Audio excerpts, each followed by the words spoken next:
Good evening and welcome to Doordarshan Kendra Kohima. I am Jisringa Mehta with the news. First, the headlines. President Draupadi Murmu calls for collective action on water security at National Water Awards 2024.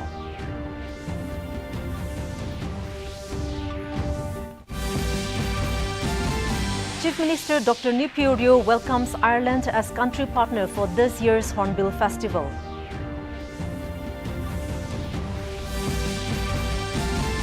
Minister Jacob Jimomi emphasizes on need to promote local industries, products and entrepreneurs. Lok Sabha MP S. Supangmaran Jamir urges Ministerial Service Association to prioritize training, skill development and digital literacy.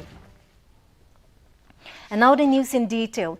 President Draupadi Murmu urged everyone to work together to ensure water availability and security, highlighting that climate change is affecting the water cycle in today's time. Conferring the 6th National Water Awards 2024 and the first Jal Sanche Jan Bhagidare Awards in New Delhi, the President said that the efficient use of water is essential for the country as its water resources are limited considering the population. She congratulated the awardees for their efforts towards saving water and underscored that no one can survive without it. The President also highlighted that under the Water Conservation Public Participation Program launched last year, more than 3.5 million groundwater recharge structures have been constructed. Awards were presented to 46 winners in 10 categories, including Best District, Best Village Panchayat, Best Urban Local Body, Best Institution, Best School and Best Individual. इसीलिए कृषि क्षेत्र में जल के सक्षम उपयोग पर सबसे अधिक जोर देने की आवश्यकता है। निरंतर इनोवेशंस करते रहने की आवश्यकता है। जनशक्ति के बल पर ही जल शक्ति का संचयन और संरक्षण किया जा सकता है। In the category of Best State, Maharashtra secured the first prize, followed by Gujarat and Haryana. The awards also honored top performers in districts, village panchayats, schools, industries, water user associations, institutions, civil society groups, and individuals driving change in the water sector. Back home, Chief Minister of Nagaland, Nipiorio, has welcomed Ireland as the country partner for Hornbill Festival 2025, the flagship international culture festival for the state.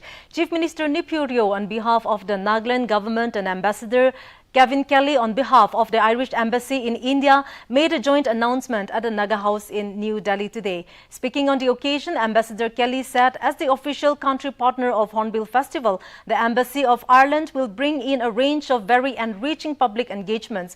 He said they will comprise investment roundtables, music showcases, public arts installation, literary and theatre arts work, and special curation of a dialogue series on Ireland, India and Empire. Ambassador Kelly added that Ireland's partnership with the Hornbill Festival reflects the growing depth of Ireland-India relations and the shared commitment to cultural collaboration and peace-building dialogues. Highlighting Nagaland's support for the collaboration, Chief Minister Rio said Ireland's rich culture, heritage and artistic traditions resonate deeply with the Nagas, making the partnership both meaningful and special. Mr. Rio highlighted the immense potential for expanded collaboration across culture, tourism, education, creative industries, youth exchange, sustainable development and people-to-people engagement. Minister of PHED and Cooperation Jacob Jimomi today emphasized on the need to promote local industries, products and entrepreneurs. Speaking at the inauguration of a 3-day Nagaland Cooperative conclave in Kohima, Mr. Jimomi said that the primary concern of the central and state government is to see that the community develop economically across the length and breadth of the country, which can be achieved by encouraging the cooperative sectors to expand more. He said we need to go for vocal for local, which is the ultimate aspect of the central government campaign, which aims to boost domestic production, strengthen the economy and ensure the country's self-sufficiency. Stating that cooperative is going to play a crucial role and the principal guiding force to achieve the target, Atmanirbhar Bharat, the minister urged the societies to continue towards uplifting the existing cooperatives and to diversify the cooperative initiatives in tourism sectors. The minister also launched the micro ATM, which was to be handed over to 15 cooperative societies. During the conclave, an MOU was signed between National Cooperative Export and Nagaland Cooperative Marketing and Consumers Federation Limited. Then is to try to do something with the societies which have already been working for some time and have abandoned it. Many of your friends are doing well in this sector.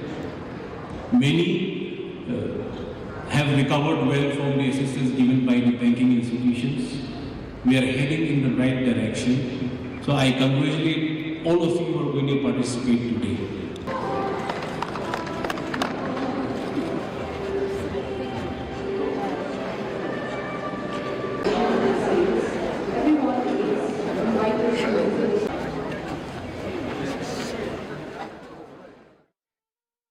Moving on, the Nagaland Directorate Ministerial Service Association celebrated its Golden Jubilee today in Kohima under the theme Serve and Progress. Addressing the celebration as special guest, Lok Sabha MP S. Supangmaran Jamir said that the celebration is a milestone achievement of decades of dedication, discipline and silent service by the ministerial cadre, which are the backbone of the state administration. Paying tribute to the founding members whose vision built the strong organization, he acknowledged all past and present members who have upheld professionalism and integrity in their work. Mr. Jamir said the association's commitment ensures that governance functions smoothly and that services reach the citizens effectively. He called on the association to prioritize training, skill development and digital literacy so that their ministerial staff remains efficient and future-ready. The special guest also released the Jubilee souvenir and virtually unveiled the Jubilee monolith. At least I'm standing here as a witness that you all have contributed a service to become a real leader and to make the sincere efforts to be in touch and serve the grassroots peoples. So this is one of the achievements of all the employees which you have contributed and encouraged us to work. Just like tomorrow star, I see that you've come so far. Let us now take a short break. Stay tuned. 605.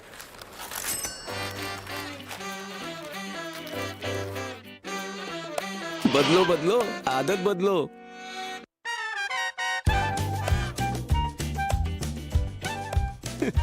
बदलो बदलो आदत बदलो अब नजदीकी bank जाकर फटे पुराने notes बदलिए अगर बैंक मना करे तो आरबीआई के ओम्बुड्समैन से शिकायत करें आरबीआई कहता है जानकार बनिए सतर्क रहिए Welcome back to the news. The Naga Common Platform NCP Stakeholders Rally for a Solution to the Long-Standing Naga Political Issue was held today at Agri Expo in Chumukedima District. The event was organized by the Naga Gaon Bura Federation Peace Committee in collaboration with Apex Civil Society Organizations. Speaking on the occasion, member of the NCP Organizing Committee, Kekie Sema, clarified that the Common Platform was not meant to function as a parallel movement, but as an inclusive space for all stakeholders, including those with differing views. He emphasized that the platform's sole purpose is to push for an early, honorable and peaceful resolution to the Indo-Naga political issue, not confrontation. Criticizing certain tribal bodies, Mr. Sema alleged that some Apex Ho-Hos were functioning under the influence of elected legislators and ministers and therefore lacked the moral authority to impose views that undermine public aspirations. He expressed concern over the increasing fragmentation of Naga political groups, claiming the rise of 20 to 30 factions had worsened illegal taxation under the pretext of sovereignty. The NCP urged the government of India to deliver a political solution based on the framework agreement and the agreed position to ensure lasting peace across Naga areas. Society logo to be challenged kuri jabo karne banano hoy itu common platform ko to amakan Naga manu kiman biduk paikena ajito ki hole bi itu Naga Indo-Naga political issue to inika sal jai thakya to nohobo. The Department of Commerce, Nagaland University, Kohima Campus, Meriama today hosted a national seminar highlighting the growing impact of digital transformation in commerce education and research. Pro Vice Chancellor of Nagaland University, Professor N. Venu, And Vice-Chancellor of Rabindranath Tagore University, Professor Manabendra Datta Chaudhary, attended the seminar as guest of honor. Both dignitaries highlighted the importance of academic collaboration and technological adaptation in higher education. Addressing the event, Head Department of Commerce Professor Joy Das emphasized the need for continuous innovation in the field of commerce studies. Professor Madhusudan Karmakar of the Indian Institute of Management, Lucknow, spoke on the emerging role of digital tools in reshaping commerce education and business practices. Earlier, delivering the keynote message, Vice-Chancellor of Nagaland University, Professor Jagdish K. Patnaik, called on the students and scholars to embrace research that responds to India's rapidly evolving economic landscape. A special segment of the program honored T. Vihenyo for his founding contributions to the department. The ceremony also featured a tribute to Professor A.K. Mishra in appreciation of his lifetime of academic excellence. The Department of Social Welfare, in collaboration with Internal Quality Assurance Cell, Kohima Science College, Jatsoma, today celebrated 5 years of Nasha Mukt Bharat Abhiyan at a college auditorium. Speaking at the program, Advisor for Social Welfare Department, Wangpang Konyak, said that addiction among the younger generation starts with the habits of consuming different kinds of tobacco and urged the students not to start such practices in life. Delivering the keynote address, Secretary Social Welfare Department, Lima Wabang Jamir, said the menace of substance abuse is not merely a law and order problem, but it is a profound psychosocial medical challenge that threatens the very fabric of society and the potential and promise of the youth. He added that the Abhiyan was launched as a Jan Andolan, a people's movement to confront this challenge head-on. Mr. Jamir said over the last 5 years, the Department of Social Welfare has carried out intensive awareness campaigns across diverse platforms and have seen thousands of young people take mass pledges both online and offline, committing themselves to a drug-free future. The 7-day Civil Defense Volunteers Training Program commences across Nagaland today. In Kohima, the Home Guards, Civil Defense and State Disaster Response Force conducted the opening program of the Civil Defense Volunteers Training at the Conference Hall Agriland Building at AJ Colony. Speaking at the event, Additional Deputy Commissioner Alam Yapang Longchar highlighted the significance of involving youth in disaster response preparedness and capacity building. In Kipire, Deputy Commissioner Tamsawati Longkumar emphasized on the importance of civil defense wardens and volunteers during the training to equip with life-saving skills for disaster response, to train individuals with skills for disaster response, first aid and community support whenever disaster occurs. In Dimapur, Deputy Commissioner Dr. Tino Jongshi Chang emphasized the crucial role of trained volunteers in disaster management. He emphasized that the training was not only important for the individual but also for the larger public. In PAC, Deputy Commissioner Roshet Nguri spoke on the importance of intensive training for Home Guard, Civil Defense and SDRF personnel. In Mokchung, Deputy Commissioner Ajit Kumar Verma stressed on the importance of civil defense and volunteers during emergency situations. He calls for proper training and skilling of CD wardens and volunteers who are the first responders in time of crisis. And up next, we have the weather reports. Kohima today recorded a maximum temperature of 23 degrees Celsius and a minimum temperature of 10 degrees Celsius, while Dimapur had a maximum temperature of 28 degrees Celsius and a minimum temperature of 14 degrees Celsius. Wokha experienced a maximum temperature of 24 degrees Celsius and a minimum temperature of 15 degrees Celsius. Mokokchung had a maximum temperature of 25 degrees Celsius and a minimum temperature of 12 degrees Celsius. Mon had a maximum temperature of 26 degrees Celsius and a minimum temperature of 15 degrees Celsius. Towards the east, Twinsang had a maximum temperature of 19 degrees Celsius and a minimum temperature of 8 degrees Celsius. Zinabuto had a maximum temperature of 22 degrees Celsius and a minimum temperature of 10 degrees Celsius. Peg had a maximum temperature of 20 degrees Celsius and a minimum temperature of 9 degrees Celsius. That's all for the weather report. And to end the news, here's a recap of the main points.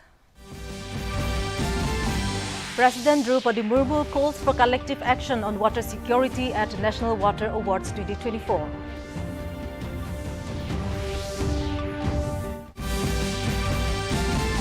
Chief Minister Dr. Nipurio welcomes Ireland as country partner for this year's Hornbill Festival.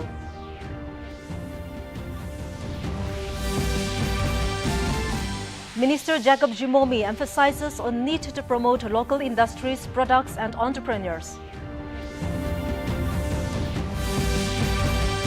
And Lok Sabha MP S. Sukumaran Jamir urges Ministerial Service Association to prioritize training, skill development and digital literacy. And with this, we have come to the end of this evening's bulletin. Good night.